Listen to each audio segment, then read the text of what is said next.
राजा का इंसाफ देखना है दोस्तों तो आपको रानी सिप्री की मस्जिद देखनी चाहिए जो अहमदाबाद में आस्टोरिया दरवाज़ा के पास आई हुई है। और यही है जिसकी वजह से अहमदाबाद को हेरिटेज सिटी का दर्जा मिला, क्योंकि ऐसी कई मस्जिद अहमदाबाद में आई हुई है और अहमदाबाद अपना 614th बर्थडे मना रहा है। तभी हम अहमदाबाद की हेरिटेज वॉक पर हैं, जहां पर हम 500 साल से पुरानी इमारतों को कवर कर रहे हैं।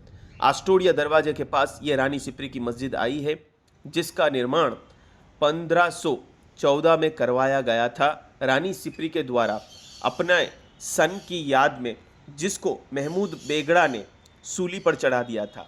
अब सोचेंगे कि अपने बेटे को कौन सूली पे चढ़ाता है, तो दोस्तों पहले के राजाओं का इंसाफ इसी तरीके का हुआ करता था और वो अपनी जनता में और अपने परिवार में बिल्कुल भी फ़र्क नहीं करते थे।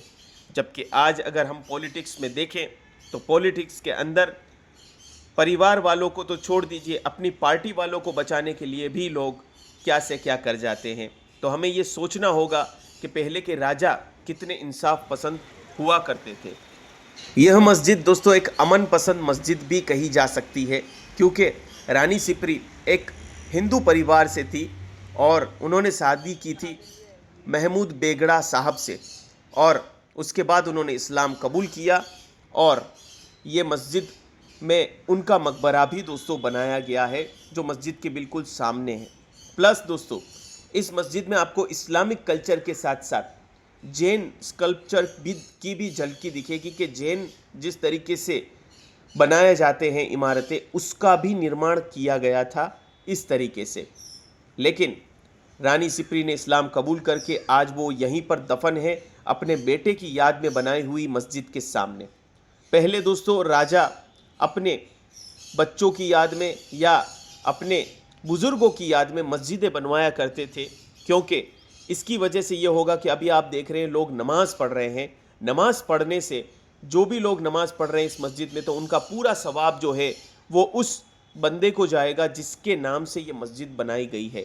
तो रानी सिप्री ने इसीलिए अपने बेटे के लिए यह मस्जिद बनाई कि ताकि उसके जो गुनाह जो उसने कृत्य किया था उसको कम किया जा सके और उसको क़यामत तक सवाब जारिया दिया जा सके।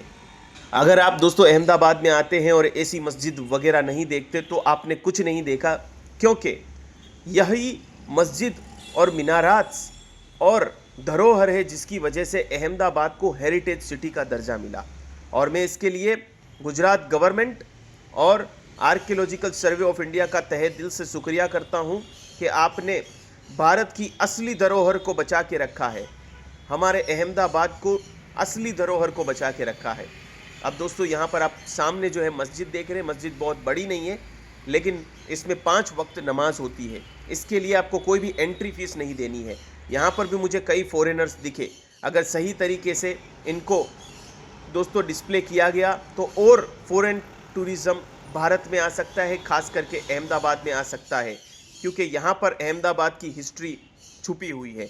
यहाँ आने का समय दोस्तों सुबह 6 बजे से लेकर रात को 9 बजे तक आप आ सकते हैं। यह मस्जिद खुली होती है क्योंकि यहाँ 5 वक्त नमाज आज भी पढ़ाई जा रही है। काफ़ी कम लोगों को दोस्तों पता होगा, इसको मस्जिद नगीना भी कहा जाता है, जो इसका दूसरा नाम है। यहीं से दोस्तों नज़दीक में काफ़ी और भी मॉन्यूमेंट्स देखने लायक है, जिसमें से कुछ मॉन्यूमेंट्स हम कवर कर चुके हैं, जैसे दादा हरीर सुल्तानी की वाव जो आसरवा में आई है।